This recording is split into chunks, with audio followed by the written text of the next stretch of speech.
디도서죠. 디도서 3장입니다. 신약 성경 빌립보서, 골로새서, 데살로니가 전후서, 디모데 전후서, 디도서.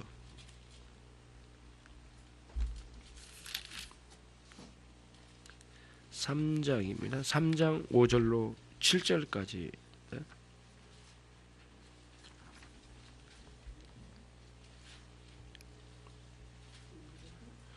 예, 350쪽쯤 보시면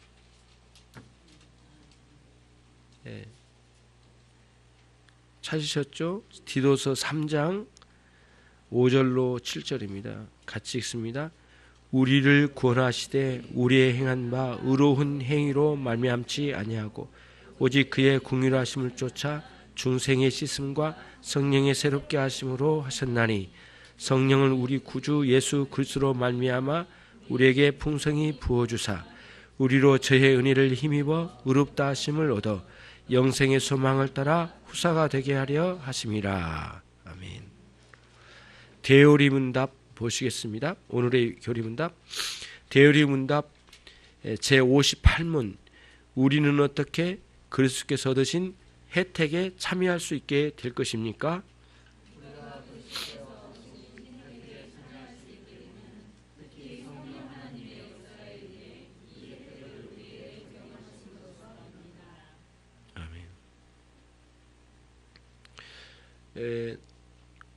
오늘 작년부에서 광고해달라고 해서 하는 건데요.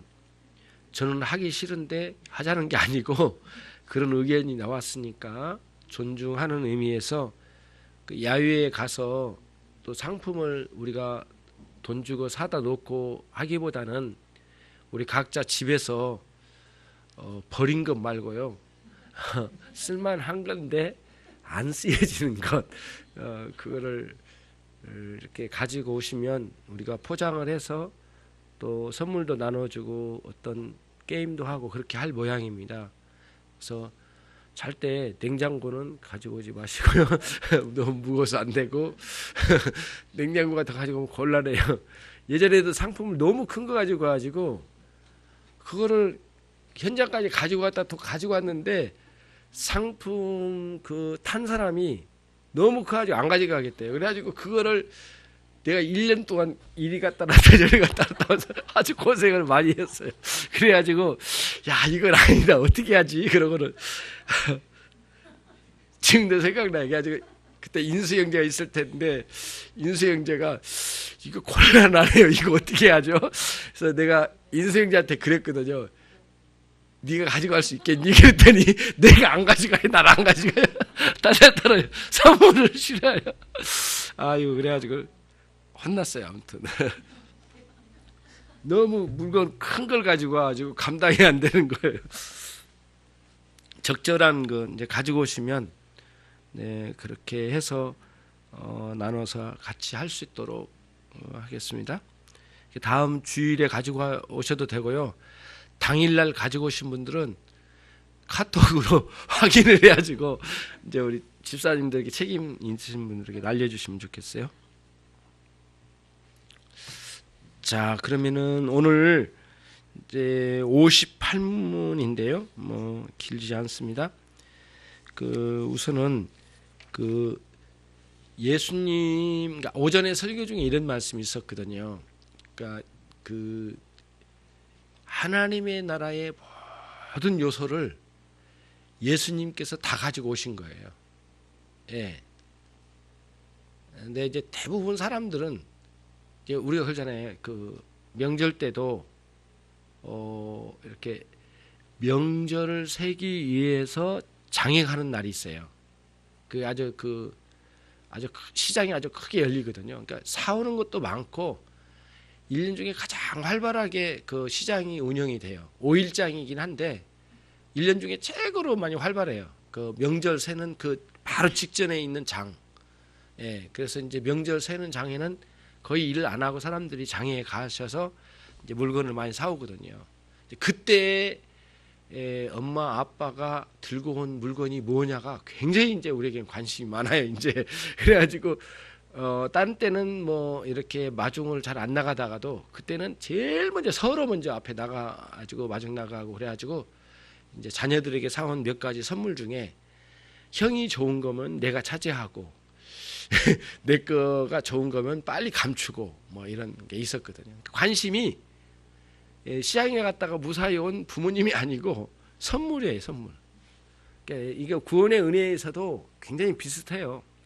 사람들에게 내가 직접 유익이 된다 생각하고 남들에게 뻐기면서 살 수 있는 중요한 계기를 만들어준다면 그게 관심이 있지, 예수님은 관심 없으셔. 예. 예수님은 그냥 놔두고 가십시오, 그런 거예요. 그게 굉장히 사람들을 신앙으로 하여금 삐뚤어지고 왜곡시키는 그 신앙의 방식이거든요. 그 부분이에요. 그래서 이제 오늘 또 마찬가지예요. 여러분과 제가 복음에 대해서 들었으면 복음의 요체이신 우리 주 예수 그리스도와의 인격적 관계로 들어가는 게 중요해요. 그러면서 거기서부터 변화가 일어나야 되거든요. 그리고는 주님이 가지고 오신 그 무한하고 복된 그런 많은 요소들이 저 하늘나라에서 누릴 요소들을 미리 또 가지고 오신 부분들을 경험시켜 주시는 그런 은혜가 있거든요. 여러 가지 방식으로 우리의 사명을 감당하게 하기 위해서 우리에게 재능을 주실 때도 있고, 또 남다르게 영적 은사도 주셔서 교회를 섬기게도 하시고, 여러 가지 재능을 통해서 우리를 이끌어 가신 경우도 있고, 또 남에게는 있지 않은 재물을 더 많이 허락해 주셔서 더 아름답게 섬겨가는 기회를 주신 경우도 있어요. 그래서 우리는 그런 것들에 대한 관심보다는 우리 주 예수님에 대한 관심으로 그분과의 교제 속으로 들어가면서 그분과 닮아가는 그런 삶을 통해서 복음의 중심으로 들어가서 거기서 확산돼서 주어지는 많은 요소들을 균형 있게 절제를 하고 우리가 우리 자신을 억제하면서 그걸 정리해서 사용할 수 있고 누릴 수 있는 그런 신앙의 균형 잡힌 신앙으로 가야 되거든요. 그런데 사람들은 남들보다 더 많이 갖고 싶고 누리고 싶었던 그것이 있는 것에 대해서는 관심이 있지만 정작 가지고 오신 예수님에 대해서는 별로 관심이 없는 것이 이제 오늘날 우리의 신앙생활의 부끄러운 모습들이거든요. 그거를 빨리 타파를 해야 되거든요. 그러려면은 당장 내게 많은 유익이 안 주어진 것 같은데도 결국에는 세월이 지나면 주님과 많이 대화하고 나누었던 것이 정말 영원한 세계에서는 큰 그림이에요. 크고 복된 거죠. 그러면서 이렇게 대해져 가는 거거든요.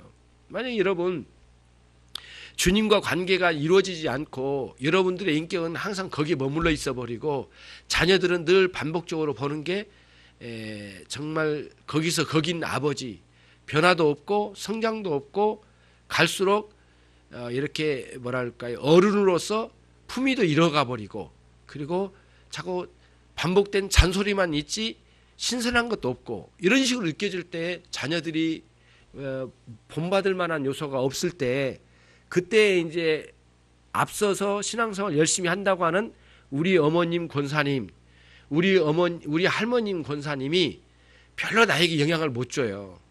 그래서 할머니 어머님은 교회 다니시고 나는 내 갈 길 갑니다. 거기도 그 마찬가지 내 동네나 그 동네나 같네요. 이런 식으로 갈 때는 위험성이 있는 거죠.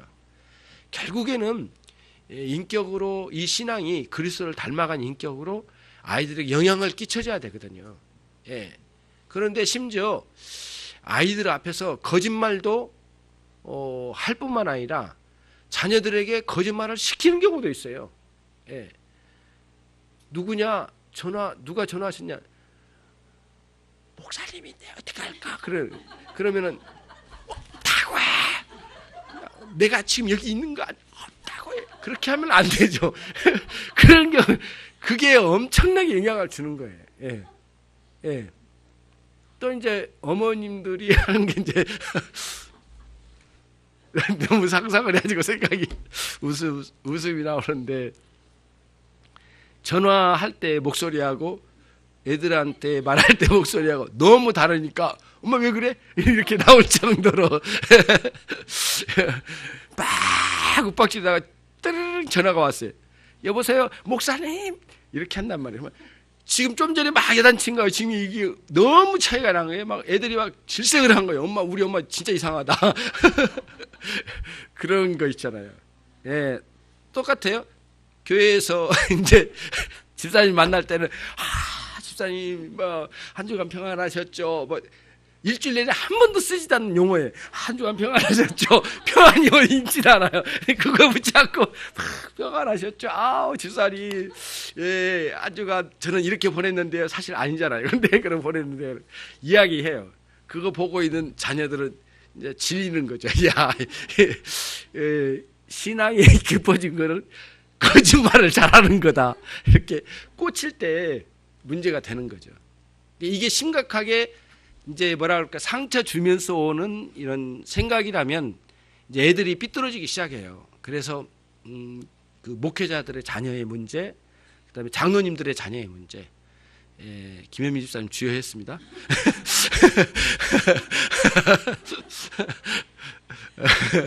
변화가 되는 것을 기대하면서 이제 그런 게 있어요, 실제로. 그래서 우리나라의 제일 유명한 목사님 중에 한 분이 하신 말씀이 있어요. 내가 모든 걸 다 주겠다. 우리 아들만 컨트롤할 수 있는 그 사람이 있으면 나 다 주겠다. 내 평생의 소원이다. 우리나라의 제일 큰 교회 목사님. 실제로 그런 이야기를 남겼다고 그래요. 너무 막 나가고 문제가 심각하니까. 그래서 여러분 결국에는 우리의 신앙이 인격적으로 흘러갔느냐는 자녀들에게서 명백하게 보여줍니다. 이 자녀가 그래서 항상 저도 이제 생각을 해봐요. 아이들이 제대로 성장이 안 하는 것 같으면 내가 애들에게 보여준 게 없는 모양이다 이런 생각도 하고, 물론 막상 애들이 잘못된 거에 대해서는 마음 상하는 것도 있지만 되돌아보면 나의 문제일 거라고 생각을 해요. 그런 문제에 있어서 목회자들 중에서도 그래요. 사모님이 은혜 받으면 그 교회는 된다 이렇게 이야기하더라고요. 사모님이 은혜 받냐 못 받으면 뻔하다 이렇게 이야기를 해요. 그 부분이 굉장히 저도 마음에 걸리기도 하고, 실제로 목사님들 그 이야기를 많이 말씀들을 하셔요. 왜냐하면 다 보고잖아요. 나의 다 모든 걸 다 보는데 설교할 때는 그럴싸하게 하고 집에 가서는 막 나가는 거예요. 이게 차이가 너무 크면은 그 사이에서 너무 힘든 거거든요. 물론 사모님이나 자녀들도 교회에 같이 예배 출석하니까 은혜 받은 척은 하겠죠. 척은 하다가 끝나는 거거든요. 언젠가는. 그렇게 하는 척하면 다 아는 그 수준에 머물러요. 그러니까 결국에는 안 되는 거거든요. 그래서 은혜의 진정한 그 인격화되는 진리의 말씀이 인격화되는 예수님 닮아가는 삶이 굉장히 중요한 거예요. 핵심을 이루어요. 그거부터 이루어져야 돼요. 그러면 이제 그렇게 나 그건 좀 더디 갈 것 같은데 내 지금까지 살아온 거 보니까 이렇게 못된 사람이 뭐 변하겠습니까? 나는 좀 더디 되고요.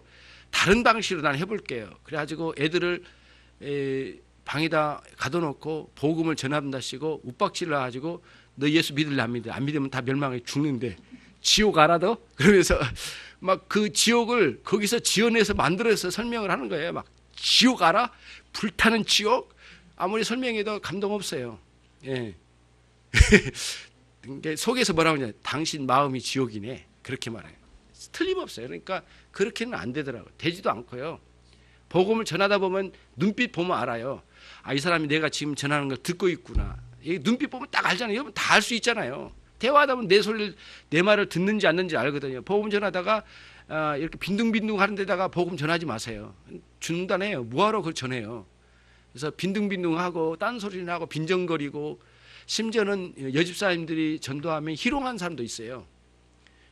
딱 정색을 하고 이렇게 정도 있게 이야기를 하는 거예요. 그래야지 좀 권위 있게 말을 해야지, 마치 안 팔리는 물건 팔려고 엄청나게 아부를 해가지고 거기다가 안 되니까 돈 1,000원을 묶어서 팔겠다고 하는 등 이런 식으로 가면은 복음 장사 되겠느냐고요. 안 되는 거예요. 절대 안 되는 거예요. 그럴 때는 딱 거둬버려요. 아주 딱 거두고 기본적으로 내가 왜 왔는지, 그리고 제가 이렇게 전하는 거는 최선을 다해서 예의 바르게 했는데 그런 식으로 나를 희롱한다면 말이 안 됩니다. 있을 수 없는 일이고요. 그래도 사람이 듣지 않는다면은 돌아서십시오. 왜 그렇게 합니까? 주님도 그러셨거든요. 거절한 자는 거기서 먼지를 털고 돌아서라고 그랬잖아요. 그렇게 해야 되는 거거든요. 복음의 이 권위를 이야기한 말씀이에요. 아무튼 뭐를 이야기하냐면은 성령님의 특별하게 그리스도의 은혜를 성령께서 우리 가운데 적용하실 때에 예수님께서 가지고 오신 구원의 은총의 엄청난 다양의 광범위한 내용들이 우리의 혜택으로 주어진다는 거예요. 아무리 예수님이 많이 가졌더라 하더라도 우리 혜택이 안 되고 적용이 안 된다면 그건 객관적인 은혜이지 주관적인 은혜라고 할 수 없어요. 주관적인 은혜는 내게 적용될 때예요. 특별히 내 마음에 감동이 주어서 인격을 변화시키고 내 영혼을 변화시키고 내 심령을 변화시켜서 새로운 존재로 변화시키는 그런 은혜가 있는 것이 이제 주관적인 은혜잖아요. 내 안에 들어와야 돼, 역사가. 그래서 감동 감화가 있어야 돼요. 지식의 깨달음과 함께 그런 혜택이 없다면 사실상 아무것도 아니죠. 그래서 56문, 7문, 5문도 그렇고요. 계속해서 예수님께서 구원의 은총, 구원의 역사를 이루신 사건을 쭉 이야기를 하다가 7문부터 8문, 58문, 7문부터 뭐냐면은 그 예수님이 이루신 구원의 완성이 우리의 것이 어떻게 되느냐, 요 관심이 있는 거예요. 그래서 58문에서 그걸 이야기하는 겁니다. 우리가 어떻게 그리스도께서 얻으신 그 혜택들, 그리스도께서 얻으셨다는 것은 뭐 그리스도께서 없는데 뭐 얻어냈다 그런 의미가 아니고요. 그리스도께서 이 땅에서 구원의 역사를 이렇게 실행으로 이루어 주심을 통해서 공식화시키신 하나님의 은혜를 그리스도를 통해서 주신다는 것을 보여주신 거거든요. 예수님에게 없었던 것을 주셨다는 뜻이 아니에요. 예. 이미 있었지만 이 영적인 세계를 실행하여 인류의 역사에 빨랫줄에 딱 걸어준 거예요. 그전에는 있긴 있었지만 공중에 붕붕 떠는 건데 인류 역사의 빨랫줄에 딱 하나님의 은혜를 딱 걸어준 거예요. 그리스도의 역사가 인류 역사에 들어와서 역사한 거지 인류 역사 밖으로 나가서 한 게 아니란 거예요. 인류 역사에 있는 것마저도 부정한다면 그거는 아주 무지한 사람이죠. 그거는 말이 안 되는 거고요. 그렇게 오셔서 역사하신 그 은혜가 확연하게 드러난 거죠. 그런 방식으로 주님이 얻으신 혜택이란 거예요. 하나님의 나라의 그 은택들이에요. 그거를 예수님이 가지고 오신 그걸 우리가 어떻게 얻느냐 이거예요. 예. 첫 번째는 뭐라고 했냐면은 그리스도께서 얻으신 혜택에 참여할 수 있게 됨은 우리가 그리스도께서 얻으신 혜택을 참여할 수 있게 됨, 그거를 이야기한 거거든요. 그게 이제 어디에 있느냐면은 요한복음 1장 12절에 그리스도를 영접한 자, 그 아들을 영접한 자는 하나님의 자녀가 되는 권세를 주셨느니라 이렇게 말씀하셨어요. 그걸 설명해 주시고 그리스도를 마음에 영접한 자는 하나님의 자녀가 되는 권세를 주셨다고 말씀하시고 그 그리스도 안에는 14절에 뭐라고 했냐면은 은혜와 진리가 충만하시더라 그랬어요. 그러니까 우리 인간이라는 것은 모든 만사가 마찬가지예요. 모든 만사가 그러니까 뭐랄까 지식과 사랑으로 이루어졌어요. 모든 만사가 그래요, 여러분. 지식만 있어서는 안 돼요. 그러니까 뭐든지 어디에 간 적용이 지식과 사랑이에요. 하나님을 향해서도 마찬가지예요. 하나님 아는 지식과 하나님 사랑이 같이 가야지 지식만 가져가서는 절대 안 돼요. 나중에 무너져요. 예. 될 것 같은데도 안 된단 말이에요. 그래서 항상 지식과 사랑 같이 가요. 그래서 예수님에 대한 표현 중에 예수님에게 뭐가 꽉 차 있대요. 꽉 차 있는 풍성함이 있는데 그 풍성함이 뭐냐면은 예수님에게는 진리가 풍성하시대요. 그 다음에 예수님이 뭐가 풍성하시냐면 은혜가 풍성하시대요. 진리는 지식에 관련된 거예요. 하나님 아는 지식에 대한 관련된 것이 예수님을 통해서 하나님을 알아가고 하나님의 나라를 알아가는 거예요. 은혜의 세계를 알아가는 거죠. 그럼 은혜는 뭐냐? 또 풍성한 게 은혜인데 은혜는 뭔가? 하나님을 향한 사랑이에요. 예, 은혜는 다른 게 아닙니다. 하나님을 향한 사랑이에요. 물론 은혜의 용어 설명은 있어요. 값없이 주신 것을 은혜라고 하는 건 용어 설명이 있지만 용어 설명 말고요. 용어에 담겨진 내용을 말하자면 하나님을 향한 사랑이 담겨져 있는 것을 은혜라고 그래요. 하나님의 사랑 없는 은혜는 은혜 아니에요. 예, 그런 차원이에요. 물론 일반적인 은혜, 우리가 뭐 돈도 벌고 지위도 오르고 하는 거 이런 일반적인 은혜는 그런 일반적인 은혜라고 하고 여기서 말하는 은혜는 생명적인 은혜예요. 그걸 예수님에게 있대요. 근데 예수님께서 그것만 있는 게 아니라 온 세상을 주관하신 능력까지 있으시니까 그 은혜를 통하여 먼저 변화시키시고 그런 세계를 또 필요한 것에 따라 공급해 주실 거예요. 그런 방식으로 우리가 하나님의 자녀가 되면 예수님을 통해서 자녀가 되는 유일한 방식인데, 예수님을 통해서 하나님의 자녀가 된다면 예수님에게 있는 진리와 예수님에게 있는 은혜를 우리가 공급받을 수 있고, 우리의 공급받는 은혜와 진리는 예수님을 통해서만 온다는 거예요. 그거를 요한복음 1장 12절과 14절에서 설명을 해준 거죠. 그거를 이야기한 거예요. 그래서 그리스도께서 얻으신 혜택에 우리가 참여하게 된다는 거예요. 그래서 얻는다는 개념보다는 예수님이 가지고 계신 은혜와 진리를 속으로 우리가 들어가서 누린다는 거예요. 참여한다는, 같이 공유한다는 거예요. 그런 식으로 설명을 했어요. 오늘 58문에는요. 그게 여러분과 제게 이제 있어야 된다는 거예요. 그래서 항상 인격적인 변화예요. 많은 세월 가도 물론 실수할 때도 있지만 지속적으로 인격적인 성숙이 없는 가운데 있을 때 우리는 굉장히 심각한 문제가 있는 거예요. 그건 거의 신앙이 자라지 않는 거예요. 그런 식의 변화가 있어야 되겠고요. 자, 그 다음에 특히 이 일은 성령 하나님의 역사에 의해서 우리에게 혜택이 적용된대요. 우리에게 주어지는 거죠. 그러니까 우리가 주어지기 전까지는 우리의 것이 아니고 우리 밖에 있었던 거예요. 근데 예수님의 그 놀라운 은혜의 혜택이 우리 것으로 들어오게 되는 것은 성령님의 직접적인 역사를 통해서만 온다는 거예요. 예. 예수님에게 참여하는 것도 성령님의 역사심으로 참여케 하신 거고, 이게 생략된 건 하지만, 그리고 하나님의 이 놀라운 구원의 역사로 주어지는 많은 혜택을 우리가 누릴 수 있는 것은 성령님의 역사심으로 인해서 주어진 거예요. 그러면은 하나를 지금 빼먹었는데요. 하나님의 자녀된 권세를 준다고 할 때 그거를 지난주 어버이 주일에 경배하는 하나님 우리 아버지란 주제의 그 설교, 거기에 나왔던 내용이거든요. 하나님의 자녀 되면은 세 가지의 혜택이 있다고 해서, 하나는 뭐죠?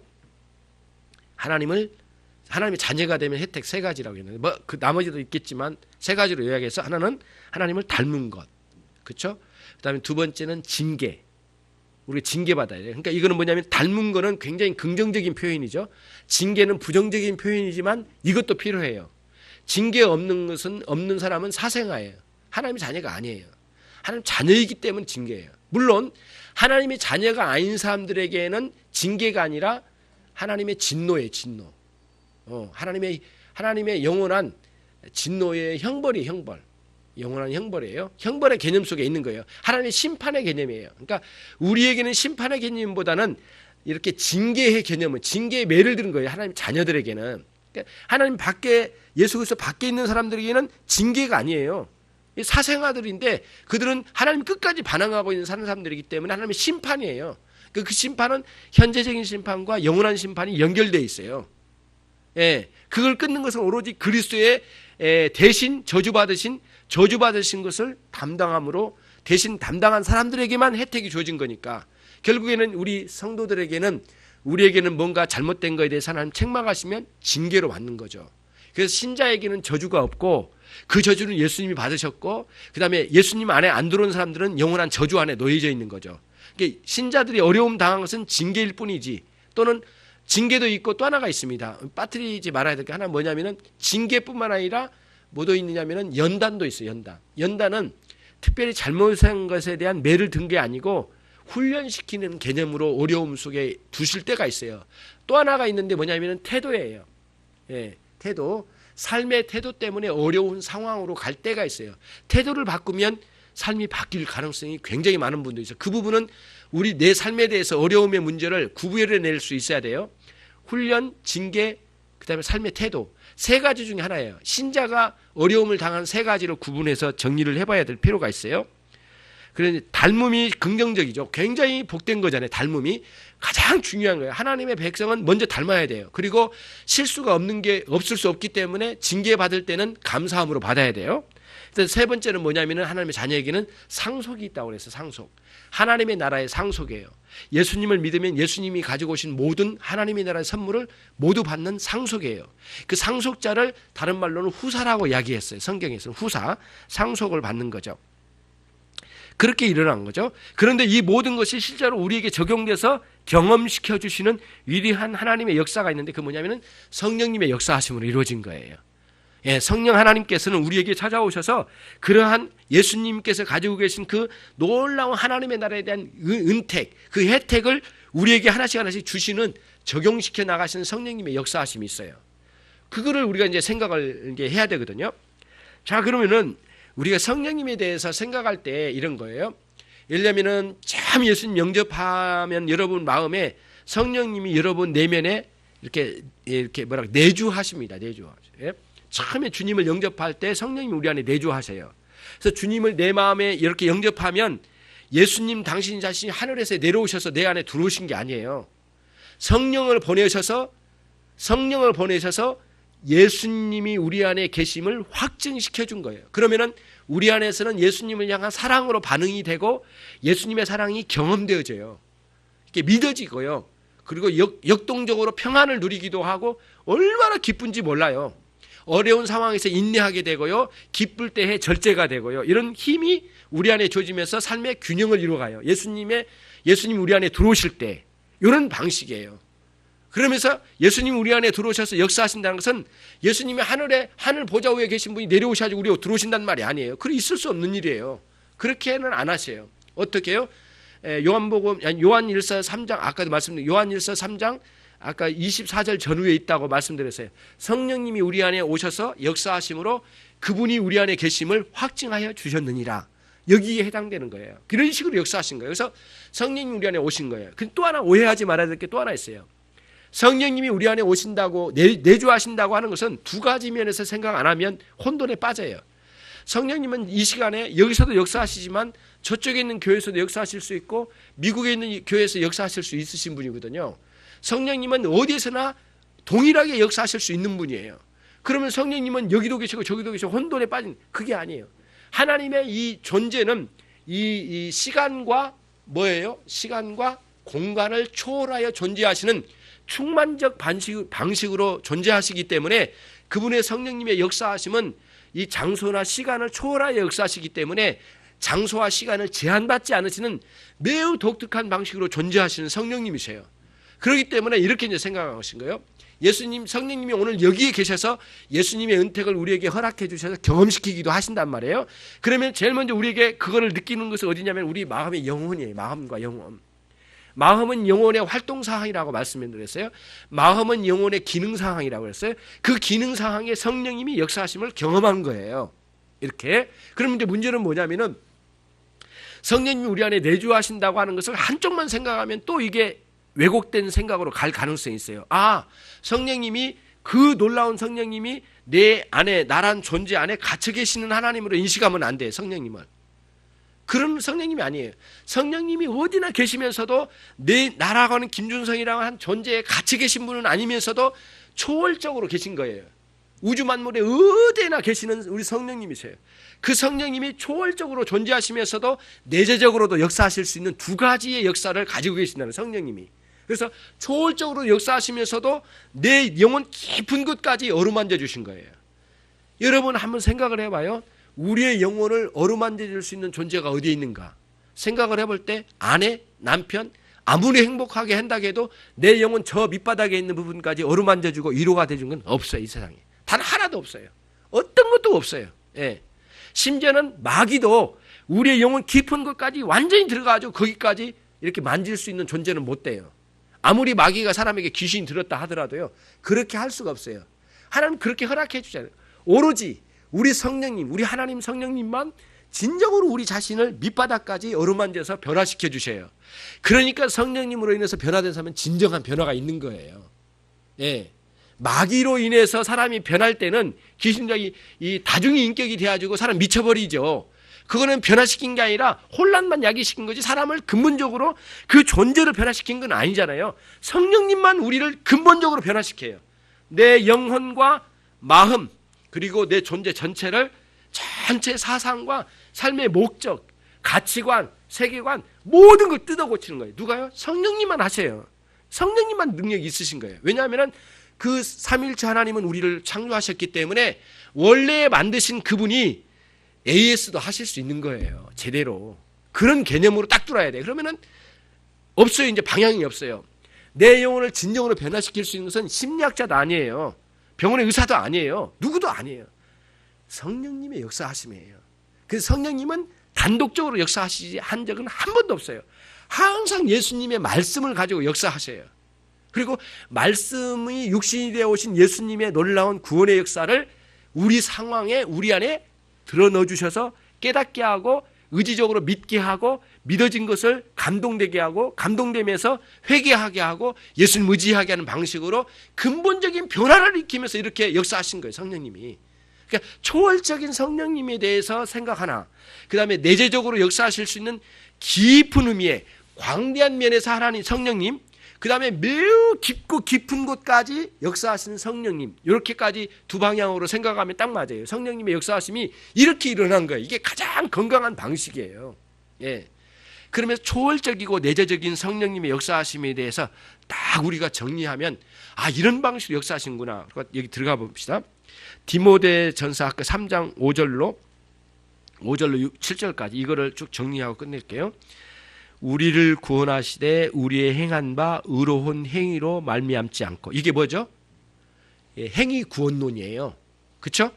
이거는 행위 구원론이고 아까 그 신인 협력적 구원론과 그쪽에 연결된 거고, 그 다음에 율법주의자들이 말한 거예요. 그러니까 사람의 노력으로 영원한 행복을 찾아보겠다는 거예요. 그러니까 물론 종교적이고 구원론까지는 말하지 않은 사람들은 그래도 자기가 열심히 노력하고 돈 벌고 권세를 누리고 열심히 해가지고 하면은 영원한 행복이 들어올 거라고 생각한 거예요. 근데 일시적이고 한시적인 행복은 와요. 그렇잖아요. 돈 벌어서 예수 안 믿는 사람도 일시적이고 한시적인 행복은 있잖아요. 어찌 보면 육적인 것과 섞여 있기도 하지만 그거는 오래가지 않아요. 영원한 관점에서는 아무것도 아닌 거예요, 이게. 우리는 항상 우리가 생각할 때 여기만 보면 안 되고 영원한 관점으로 한 번씩 봐야 돼요. 그래서 어거스틴이 진술한 그 내용이 굉장히 중요합니다. 저기 앞으로 어거스틴의 고백록 있잖아요. 어거스틴의 고백록을 이제 우리 본교의 그 목사님 김남일 목사님이 쓰신다네요. 그 해설집을. 그래서 이제 그거 나오면 한번 읽어볼 계획을 가지고 있는, 이미 나왔는지도 몰라. 4월달에 나온다고 그랬던 것 같은데, 그 전에도 제가 그 고백록에 대한 강의를 들었는데 이겁니다. 정말 내용이 깊어요. 우리의 사고의 체계를 전체 왁구를 짜는 거예요, 한마디로. 예, 어떻게 사고의 체계를, 시간에 대한 개념, 공간에 대한 개념, 영혼에 대한 개념, 전체가 다 거기에 있는 거예요, 안에. 꽉 채워졌어요. 그래서 고백록을 나중에 언젠가는 그걸 지난번에 로마서 하기 전에 그걸 할까 로마서를 할까 하다가 너무 부족한 부분도 많고 충분히 준비도 안 됐고 그래서 다음에 하자고는 놔뒀거든요. 고백록이 있는데 라틴어에서 직접 직역을 한 라틴의 고백록이 있습니다. 엄청나게 뛰어난 글이에요. 그분의 그 고백록 안에 일부를 제가 그 말씀 드리려고 이 고백록으로 왔는데, 이야기가 뭐라고 했냐면은 그 존재에 대해서 설명을 해요. 영원히 존재하지 않는 것은 존재함이 아니다. 딱 선언해요. 그래서 그게 이해가 안 되니까 몇 번 읽어요. 영원히 존재하지 않는 것은 존재함이 아니다. 영원히 존재하는 것은 존재함이 아니다. 계속 생각해요. 영원히 존재한 존재만 존재다. 이렇게 나와요. 그러면 이제 우리가 생각을 한 거야. 아, 영원하신 분은 하나님이시고 우리는 인간인데 영원히 존재하지 않는 것은 존재라고 말하지 말라. 영원히 존재한 존재만 존재라고 말을 해라. 이렇게 딱 하는 거예요. 그러니까 시간과 영원한 세계에 대한 설명을 하면서 그렇게 이야기를 한 거예요. 그래서 우리 존재를 이 시간 세계 조그만 70, 80년 살아도 눈끝만 해야 작은 살다 가는 거예요. 솔직히 영원한 세계에 비하면 보이지도 않는 거예요. 작은 경점과 같아요. 잠깐 살다가 가는 게 우리 존재거든요. 영원한 세계에 보면은 인간이 존재라고 말하기에는 너무 작은 거예요. 그럴 만한 가치도 안 보인대요, 이 땅의 존재가. 근데 이제 이제 어거스틴 말하는 게 그래요. 영원한 존재 안으로 들어갈 때 우리의 영원한 존재가 보여진다는 거예요. 그런 논리의 설명이에요. 우리가 하나님 안으로 들어갈 때 영원한 존재 아래 존재의 의미를 찾게 된다는 거예요. 그 전까지는 우리가 엄청나게 방황을 한다는 거예요. 왜 그런 줄 아세요? 나도 말은 안 하고 나는 그렇게 생각을 안 했는데 내 안에 있는 영혼이 영원히 존재하지 못할 것에 대한 아쉬움, 안타까움, 불완전함, 엄청난 흔들림을 갖고 있다는 거예요, 이 안에. 그거를 풀어낼 수가 없다는 거예요. 예. 결국에는 우리는 하나님 안으로 들어갈 때만 그 안정감을 누린다는 거예요. 그러니까 사람들이 이거를 어떻게 하든 이 불안전함을 지워야 되잖아요. 두려움을. 신앙은 거의 두려움과 연관이 있어요. 모든 게. 대부분 모든 신앙이 두려움과 연결되어 있거든요. 아니 대부분이 아니라 모두가 그래요. 이 두려움을 해소하려고 무척 사람들이 노력하는 거예요. 돈 벌어서 행복하게 해보고, 남들에게 자랑도 해보고, 칭찬도 받아보고, 건강도 챙기고, 엄청나게 노력을 해요. 동창도 만나보고, 이것도 해보고, 저것도 해보고, 다 해보는 거예요. 영원한 행복에는 들어가지를 못해요. 방황을 하는 거예요, 사람이 안에서. 혼돈에 빠진 거예요. 이게 극단적으로 이거를 불안전함이 강하면 강할수록 술과 마약으로 가는 거예요. 또 이게 잘 안 돼요. 더 그러면은 안정감을 찾으려고 이성을 찾아가고요. 그리고 이성에서 누려지지 않으니까 또 다른 이성을 찾아가요. 사람이 미치는 거죠. 막 돌아다니는 거예요. 그게 이게 병적으로 흘러가는 거예요. 이게 모든 사람에게는 다 있는 거예요. 이게 없는 게 아니에요. 다 있어요. 하나님 은혜, 하나님께서 어느 정도 우리에게 그 은혜의 바운다리를 쳐준 거예요. 이렇게 여러분이 억제시켜 준 거예요. 하나님이 그런 차원으로 생각해야 되거든요. 나는 똘똘하고 대단하고 잘 배웠고 많이 배워서 나는 인격적이고 품이 있는 사람이고 저 인간들은 그렇게 품이 없는 인간들이야. 이게 그렇게 보면 안 되라는 거예요. 그때가 내 중심의 신앙이고 예수님 없이 내 독단적으로 살겠다는 그런 의식이거든요. 그거를 깨부셔야 돼요. 하나님의 은혜였어요. 여러분이 여러분 된 것은 하나님의 은혜예요. 바울 사도가 고백한 그대로예요. 그럼 어떻게? 우리가 아무렇게나 엉망진창으로 살아가 버리고 멸망할 그런 인생을 그런 길로 가지 않도록 하나님께서 이렇게 마치 이렇게 울타리를 쳐는 것처럼 우리를 쳐준 거예요. 막아주신 거예요. 은혜의 울타리예요. 그 사람은 어느 순간 분노할 때 그게 뚜껑이 열려가지고 살인을 범할 수도 있고 남에게 맞아 죽을 수도 있고 어떤 상황이 많이 있었지만 하나님 주님이 다 감추신 거예요. 예, 다 막아주신 거예요. 그리고는 예수님을 남은 생애 동안 잘 믿으면서 오라고 우리의 길을 제시해 주는 거예요. 이게 신앙생활이에요. 예. 이 오후의 시간에 여러분 와가지고 나는 그래도 굉장한 신앙의 성장을 이뤘으니까 오후에 예배했지. 그게 아니에요. 하나님 은혜예요. 은혜. 이 차원으로 자꾸 생각을 해야 돼요. 그래서 다시 돌아갑니다.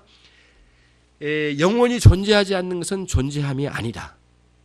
영원히 존재한 존재만 존재다. 이걸 딱 끌어놓고 그 다음에 영원히 존재하지 않는 존재가 영원히 존재하는 곳에 들어갈 때에 자기 존재, 현재적인 존재의 의미를 찾아갈 수 있다. 거기서 행복과 기쁨과 그 다음에 이 평안을 누리게 된 거예요. 사도 바울은 그러기 때문에 이 순교의 칼날이 앞을 왔다 갔다 하는 그 순간에도 기뻐하라 기뻐하라 내가 다시 말하노니 기뻐하라 거기서 나온 거예요. 왜냐하면 우리가 예수님 안에 있고 내가 하나님 안에 있기 때문에 성령님이 내 안에 들어와 계시고 내가 주님과 함께 하기 때문에 그런 개념이에요. 그냥 쓸데없이 히끅거리라는 게 아니거든요. 쓸데없는 웃음 가질 필요 없잖아요. 그런 차원이에요. 그러니까 여러분 영원히 존재하신 우리 하나님, 영원히 존재하신 우리 주 예수 그리스도, 영원히 존재하신 성령님 그 삼위일체 하나님 속으로 우리가 들어간단 말이에요. 예. 그래서 세례 줄 때도 성부, 성자, 성령님 속으로 세례를 주노라 하지 성부, 성자, 성령의 이름으로 세례 준다는 것은 우리의 오역된 내용이지 실제로는 성부, 성자, 성령님 속으로 세례를 주노라 해요. 그 속으로 들어가 영원히 존재하게 된 상황이 왔다 이거예요. 그게 세례예요, 여러분. 그래서 기쁨이 오는 거예요. 근데 잠시 우리가 착각을 해가지고 내가 내 자신을 형편을 보니까 오늘 또 돈이 없어. 내일 굶어 죽게 생겼어.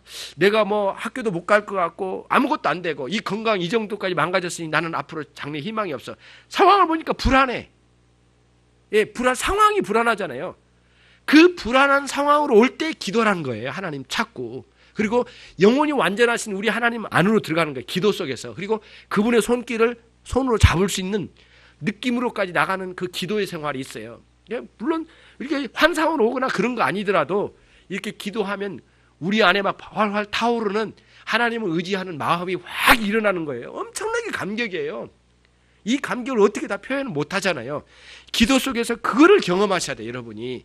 그래서 매일 하나님 속으로 들어가는 겁니다. 그리고 그 안에서 존재하기를 기뻐하고 즐거워해요. 물론 지금 안 좋은 상황이 눈앞에 보인 것은 사실이에요.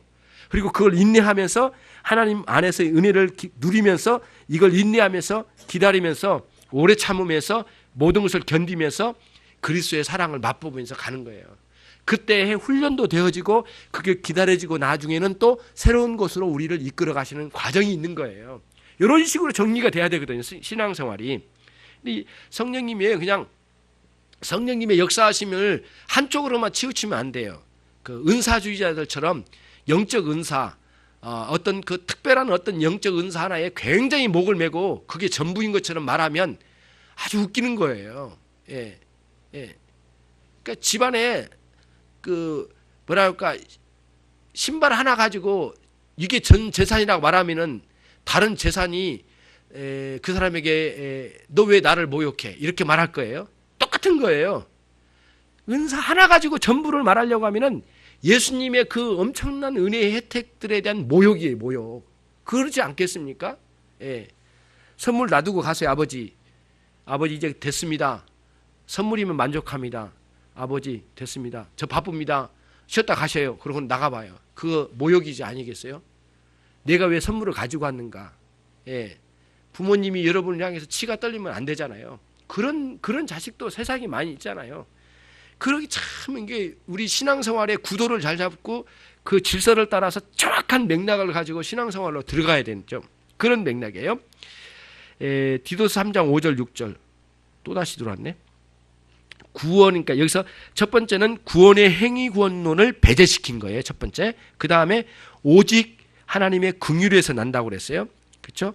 오직 그의 긍휼하심을 쫓아 중생의 씻음과 성령의 새롭게 하심으로 하셨나니 이렇게 됐어요. 우리의 혜택은 뭘까요? 그러면 중생의 씻음은 이런 거죠. 우리가 이렇게 중생은 거듭난 거거든요. 커다란 변화를 받은 거예요. 영적인 변화예요. 근데 이때 영적인 변화에 뭐가 따라오냐면은 죄 씻음의 역사가 반드시 따라와요. 중생에는 그것이 같이 오는 거예요. 그러니까 뭐라 그럴까 이제 이 중생의 변화는 영혼의 변화는 반드시 죄 씻음의 역사가 같이 병행되는 거예요. 그래서 예수님 말씀하시기를 사람은 거듭나야 된다고 말씀하시고 물과 성령으로 거듭나야 된다고 말씀하실 때 그 물이 여기서 말하는 씻음의 의미예요. 이렇게 연결해 볼 수가 있어요. 그 다음에 성령의 새롭게 하심으로 사셨나니 글쎄요. 성령께서 우리를 새롭게 하신 거예요. 이런 변화를 일으켜 주셔요.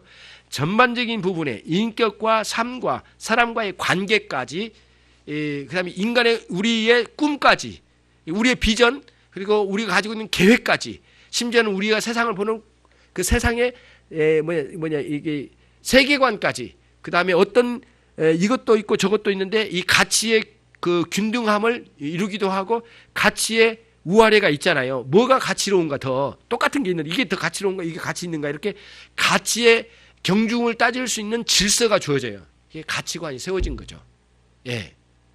그러니까 주일날 돈 버는 것이 더 가치 있다라고 하면 그쪽으로 가는 거고 아니야 그걸 포기해서라도 우리 주님과 함께 하고 싶어 예배 드려야지 그게 가치 있다고 보는 게 여기 오는 거예요. 이런 식의 바뀜이 있는 거예요. 그러니까 새신자들은 이제 참 예수님 믿는 사람들에게는 이런 가치관의 혼돈이 많이 오기 때문에 쉽게 들쑥날쑥 결정할 때가 있어요. 그러나 상당한 시간이 걸리면 이게 가치관이 정립되면 쫙 정리가 돼요. 그때는 이제 안정적으로 가게 되는 거죠. 성령의 새롭게 하심을 이렇게 일어난다는 거예요.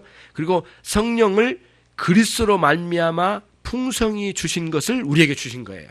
자, 거기에 6절 보면 성령을 우리 구주 예수 그리스도로 말미암아 우리에게 풍성히 부어주사 그랬어요. 그러면 여기서 성령을 주신다고 할 때 이 성령을 주신다는 건 뭐냐면 예수님을 통하여 우리에게 파송하세요. 성령님을. 그래서 이제 이게 신학적으로 굉장히 논쟁이 많았었어요. 처음에는 하나님 아버지만 성령을 보내주신 걸로 이렇게 이야기하다가 나중에는 신학적인 정립이 잘 안 됐었는데 나중에는 쭉 이어서 이제 정리가 됐어요. 뭐냐면은 하나님 아버지께서도 성령님을 보내주신다. 또 예수 그리스도께서도 우리에게 성령님을 보내주신다. 두 가지 다 가능하다. 그리고 사실이다. 그게 성경에 전체적으로 나왔어요. 오늘 여기서 보면은 성령을 우리 구주 그리스도로 말미암아 우리에게 풍성히 부어주신대요. 예수님께서 성령을 우리에게 부어주신다는 뜻이에요. 마지막 7절입니다. 같이 읽습니다. 시작. 우리로 저희의 은혜를 힘입어 의롭다 하심을 얻어 영생의 소망을 따라 후사가 되게 하려 하심이라. 자, 이제 항상 이게 그 교리의 의미는 굉장히 사상이 뭐랄까요? 굉장히 형언할 수 없는 사상이 많이 들어있는 것 같아요. 말씀 속에는. 특히 꼭 이런 부분에 뭐가냐면 우리를 의롭다고 하신대요. 그런데 의롭다고 하심에 대해서 별로 중요하게 생각을 안 해요. 예. 되게 이제 뭐 엎어지고 뒤집어지고 뭔가 변화 일어난 것에 관심이 많은데 의롭다고 칭해주신 것은 하나님이 편하실 대로 하시고 의롭다고 하시든지 말든지 이런 식으로 생각하면 안 돼요. 그런데 제일 먼저 은혜의 첫 출발은 뭐냐면 의롭다 하심부터 시작되는 거예요. 예. 집 나간 자식이 미웠어요. 그리고 이놈 자식 오기만 해봐. 그리고 문 닫아놓고 내가 이미 너 호적 파버렸으니까 들어오지도 마라. 이렇게 말하고 싶은 거예요. 예? 그러나 와서 애걸복걸하고 울면서 들어오면 상처난 거 보고 그러면은 마음 문 열고 왜 집 나갔냐 말하긴 하지만 그래도 받아줘요. 그때 받아줄 때의 의미가 그거예요. 하나님께서 우리를 이 더럽고 추한 누더기 같은 옷을 입고 있는 우리 인생 존재를 받아주시는 거예요. 이렇게 받아주는 거예요. 돌아온 탕자의 이야기가 딱 그게예요. 들여 보내주신 거예요. 돌아올 때는 거지예요. 거지 행사했어요. 완전히 다 노예 머리끝부터 발끝까지 완전히 통째로 거지예요. 전체가. 예. 그런 거거든요. 새까맣게 타버린 통닭이에요. 그런 상황으로 온 거예요. 그걸 받아주신 거예요. 아버지가. 그것도 기다리신 아버지가. 그게 아버지께서 받아주신 것은 대문 안에 들어오도록 받아주신 것이 의롭다고 칭해주신 거예요. 그러면서 그거를 표현해 주시는데 목욕을 시켜서 아버지 옷을 잘 맞지도 않을지 어쩔지 모르지만 아버지 옷을 입혀줘요. 예. 거지가 돼가지고 다 잃고 와버렸으니까 이미 지가 입고 있던 모든 건 다 가지고 다 허랑방탕에 써버렸잖아요. 아버지 옷을 입혀줘요. 이게 옷은 뭐냐면 의롭다 하는 것을 표로 보여준 거거든요.